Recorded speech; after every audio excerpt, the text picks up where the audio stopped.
기적을 만드는 습관, 감사, 내의 감사의 길을 내라. 감사의 비밀을 알고 난 후에도 앞서 언급했던 조니 에릭슨 타다처럼 감사를 내 삶의 반사작용으로 만들기란 쉬운 일이 아니었습니다. 지금은 10여 년째 매일 감사일기를 쓰고 있지만 초반에는 꾸준히 감사 제목을 기억해내고 노트에 적는 것이 쉽지만은 않았습니다. 환경이 바뀌거나 상황이 어려워질 때면 나의 감사 고백도 어느 순간 자취를 감추게 되었습니다. 어떻게 하면 매사 불평이 아닌 감사의 삶을 살 수 있을지가 나의 고민이었습니다. 그때 눈에 들어오는 성경 구절이 있었습니다. 다니엘이 이 조서에 왕의 도장이 찍힌 것을 알고도 자기 집에 돌아가서는 윗방에 올라가 예루살렘으로 향한 창문을 열고 전에 하던 대로 하루 3번씩 무릎을 꿇고 기도하며 그의 하나님께 감사했더라. 다니엘 6장 10절. 다니엘은 어떤 상황에서도 감사하는 습관을 가지고 있었습니다. 그런데 중요한 점은 다니엘이 기도하며 감사하고 있는 그 시간은 여느 평범한 하루가 아니라 자신의 목숨이 위태로운 지경에 놓인 비상상태의 상황이라는 것입니다. 그럼에도 불구하고 다니엘은 평소대로 감사 기도를 올렸습니다. 그는 목숨을 담보로 감사 기도를 드린 것입니다. 그리고 그 기도는 생명을 건지는 능력이 되었습니다. 저는 온갖 위협 속에서도 목숨까지 내어놓고 감사 기도를 드린 다니엘의 그 생명의 습관에 깊은 감동을 받았습니다. 다니엘의 이러한 습관이 쌓여 그의 운명마저도 바꾸어 놓았다고 확신합니다. 그 상황에서 다니엘이 드린 감사 기도의 내용은 무엇이었을까요? 사자굴 앞에서 목숨을 건지게 해달라고 기도했을 수도 있었겠지요. 하지만 다니엘은 지금까지 인도해 주신 하나님을 생각하며 감사했던 것입니다.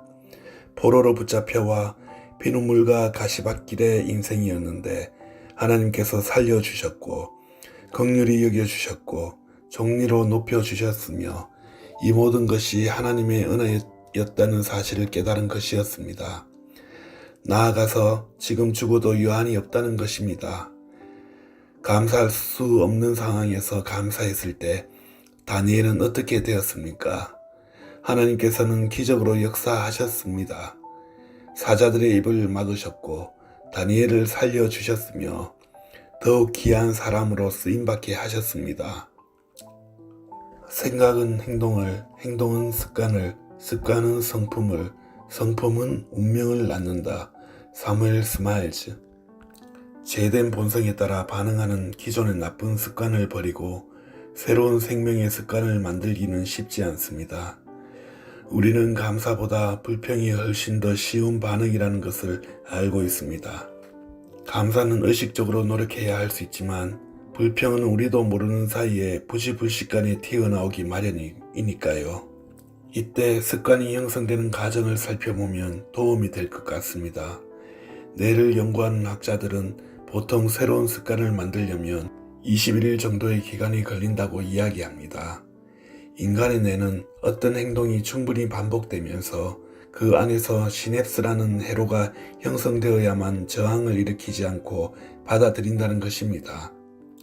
시냅스가 만들어지는 양상은 마치 뇌에 길이 새겨지는 것과 같다고 보면 됩니다. 그런데 흥미로운 점은 시냅스는 그 성격상 한 방향으로만 흥분을 전달한다고 합니다. 그래서 다음번에 비슷한 자극을 받으면 한번 만들어진 회로 쪽으로 쉽게 연결되는 것이지요. 예를 들면 우리가 어떤 상황에서 화를 내면 화를 내는 방향으로 뿌리가 생겨 부정적 회로가 만들어지고 다음번에 자극이 올 때는 더 쉽게 화를 내게 되는 것입니다. 반대로 감사하게 되면 뇌에 감사의 뿌리가 만들어지고 다음번에는 더 쉽게 감사하게 되어 뇌 속에 감사의 길이 나게 된다는 것이지요. 이렇게 우리의 뇌에 무늬가 새겨지듯 뿌리가 내려지고 길이 새겨지는데 이것이 곧 우리의 성격이 됩니다. 그래서 유명한 뇌신경학자 조지 루드는 인간 뇌 속에 시냅스 연결이 변화하면 그 사람의 인격, 즉 성품도 변할 수 있다라고 이야기합니다. 우리를 괴롭히는 많은 상황들, 까다로운 상사나 반항적인 자녀, 경제적인 어려움이 여전히 우리 앞에 존재할 수 있습니다. 하지만 과학의 이야기를 빌리지 않더라도 이에 대해 여전히 제된 본성으로 반응할 것인지 예수 그리스도와 연합되어 거듭난 믿음을 가지고 하나님이 원하시는 성품으로 반응할 것인지를 선택하는 것은 우리의 몫입니다. 그리고 이 선택은 훗날 심은 대로 거두는 법칙에 따라 각각 삶의 열매를 맺을 것입니다. 여러분은 내에 어떤 길을 만들고 싶은가요? 다니엘처럼 위기의 순간에도 흔들림 없이 더욱 빛을 발하는 감사의 길을 내십시오. 감사는 내가 무엇을 얼마나 가지고 있느냐가 아닌 마음속에 어떤 길을 내었느냐에 의해 일어납니다.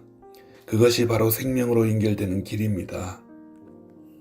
21일로 시작하는 감사의 습관이 우리의 뇌와 영혼에 감사의 길을 만들어 하나님께 더 가까이 가고 우리의 성품과 운명이 변화되기를 소망합니다. 감사 우체통, 하루 한 가지씩 감사할 거리를 찾자. 2000년 7월에 이화여대 졸업반이던 이지선 씨는 음주운전 차량에 부딪혀 차 밖으로 튕겨져 나가면서 전신의 55%의 3도 화상을 입게 되고 그 후 20번이 넘는 수술을 견뎌내야 했습니다. 누가 봐도 절망적인 상황 속에서 그녀는 스스로를 절망 가운데 내버려 두지 않고 감사를 찾아 나섰으며 결국에는 기적적으로 건강을 되찾은 후 사고 이후의 삶을 덤으로 얻은 두 번째 인생이라고 여기며 하루하루 최선을 다해 살고 있습니다. 이지선 씨의 책 다시 새롭게 지선아 사랑해 에서 고백한 그녀의 감사 습관을 소개합니다. 2000년도의 가을과 겨울은 의료 파업과 담당 의사 선생님이 자신이 없어진 탓인지 수술이 기약 없이 미루어지던 때였습니다. 덕분에 차라리 미쳐버리길 바랐던 치료와 소독을 받는 시간은 4개월 이상 연장된 셈입니다. 매일 진통제를 맞으며 하루에 2번, 어느 날은 4번씩 피부 대신 붙여놓았던 거즈를 떼었다 붙였다를 반복했습니다. 이틀에 한 번꼴로 피로 흥건해진 베개를 갈아치워야 했습니다. 사람 사는 게 아니라고 생각했습니다. 그때 엄마는 하루 한 가지씩 감사할 거리를 찾자고 하셨습니다. 앞으로도 뒤로도 갈 수 없는 그 상황에서 우리가 사람 사는 것처럼 살 수 있는 길은 감사 찾기였습니다. 그런데 신기하게도 눈에 보이는 거락은 원망하고 불평할 것밖에 없어 보였는데 찾아보니 감사거리가 있었습니다. 처음으로 제 발로 걸어서 화장실 갔던 날, 이제 걸어서 화장실에 갈 수 있게 된 것에 감사했습니다. 처음 왼손으로 숟가락을 잡고 제 입에 밥을 넣을 수 있었던 날은 그것에 감사했습니다. 그런 일도 없는 날엔 살아있어서 가족들과 눈 맞추고 목소리를 들을 수 있음에 감사했습니다. 그리고 놀랍게도 감사 찾기는 그저 감사를 말하는 것으로 끝나지 않았습니다.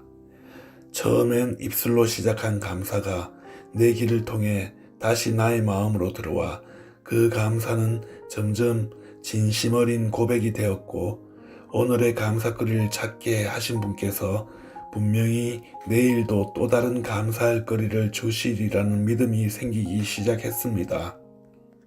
감사는 그동안 진통제가 결코 줄 수 없었던 마음의 평화를 가져다 주었습니다. 감사는 미미하지만 어제보다 좋아진 오늘을 발견할 눈을 뜨게 해주었고 또 오늘보다 좋아질 내일을 소망할 힘을 주었습니다.